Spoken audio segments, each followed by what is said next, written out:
Best of luck. Okay okay సరే. ఎవరక్క phone? హా, ఇంకెవరమ్మా? ఉమా. ఏంటంటక్క?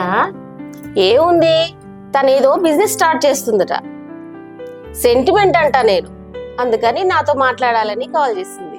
సుమా, సుమా ఏం చేస్తున్నారు? అనిత రా కూర్చో. ఏంటి సంగతులు, ఇలా వచ్చావు? ఇంట్లో బోర్ కొడతా ఉంటుంటే మీ ఇద్దరితో కాసేపు కాలక్షేపం చేద్దామని ఇలా వచ్చాను. అవును, మొన్న మీరు ఫ్యామిలీతో బయటికి వెళ్ళారు, ఎక్కడికి వెళ్ళారు? అదే కొంచెం బంగారం కొందామని వెళ్ళాము. 10 తులాలు తీసుకున్నాను సంగీత. ఇంకా తీసుకుందాం అనుకున్నాను కానీ మోడల్స్ ఏం నచ్చలేదబ్బా. అందుకనే 10 తులాలు తీసుకొని వచ్చేసాం. మళ్ళీ ఇంకోసారి వెళ్ళాల్సి వస్తుంది. ఓ అవునా? సరే అయితే నేను వెళ్ళొస్తాను. పిల్లలు స్కూల్ నుంచి వచ్చే టైం అయింది. సరేనా? చూసావా అక్క, 10 తులాలు బంగారం కొనిందంట. 10 తులాలు కాదు, గ్రామ్ బంగారం కూడా కొనుండదు. అన్ని హెచ్చులు చెప్పుద్ది, అన్ని హెచ్చుల మొహం. అవునక్క, ఎప్పుడు ఇంతే ఇంకేమా. అయినా సంగీత, మనము ఇమిటేషన్ ఉన్నాయి కదా జ్యువెలరీ, అక్కడికి వెళ్ళి అవన్నీ కొనుక్కుందాం. కావలసినవన్నీ అన్ని గోల్డ్ నగలని చెప్దాం. అవునక్క కదా. అయినా మన ఫేస్ వాల్యూస్ కి నార్మల్ వేసుకున్న గోల్డే అనుకుంటారు. అవును, ఈరోజు సాయంత్రం వెళ్ళి కొనుక్కుందాం. ఖచ్చితంగా. చిట్టి తల్లి బాగున్నారా నాన్న? బాగున్నారమ్మా. బాబాయ్ బాగున్నారా? బాగున్నాను. ఎప్పుడు వచ్చారు? ఇప్పుడే వచ్చాను.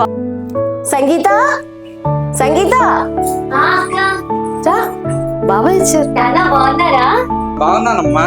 మనుషులు తాగుతారా నాన్న? లేదమ్మా, అవసరం లేదు. ఇక్కడ పనుండి వచ్చాను. పిల్లల్ని చూసిపోదామని వచ్చాను. చూసి వెళ్తాను, మళ్ళీ వస్తాను. నాన్న, మీకు సాయంత్రం వచ్చేటప్పుడు చికెన్ కొనుక్కొస్తాను. ఓకేనా? అందరం కలిసి భోజనం చేద్దాం. ఓకేనా? సరే వస్తాను నేను. ఓకే, వస్తానమ్మా. వస్తానమ్మా. తాతయ్య చికెన్ తీసుకొని రాడు, ఏం తీసుకొని రాడు, అంత అబద్ధమే. ఛీ, అందుకే నాకు తాతయ్య అంటే ఇష్టం ఉండదు. వచ్చేటప్పుడు చాక్లెట్ తీసుకొని వస్తే ఏమైంది? ఏంటే తాతయ్య గురించి అలా మాట్లాడుకుంటున్నారు? మేమేమన్నా? తాతయ్య చికెన్ తేలేదు, చాక్లెట్స్ తేలేదని మీరు ఇద్దరు మాట్లాడుకోలేదా? అయితే ఏంటే, అయితే ఇప్పుడు తాతయ్య గురించి అలా మాట్లాడొచ్చా మీరు? మార్నింగ్ ఒక ఆంటీ వస్తే మీరే కదా తను గోల్డ్ తెచ్చానంటే తను వెళ్ళాక తను గోల్డ్ తెలియదు, ఏం తెలియదు అని అన్నారు.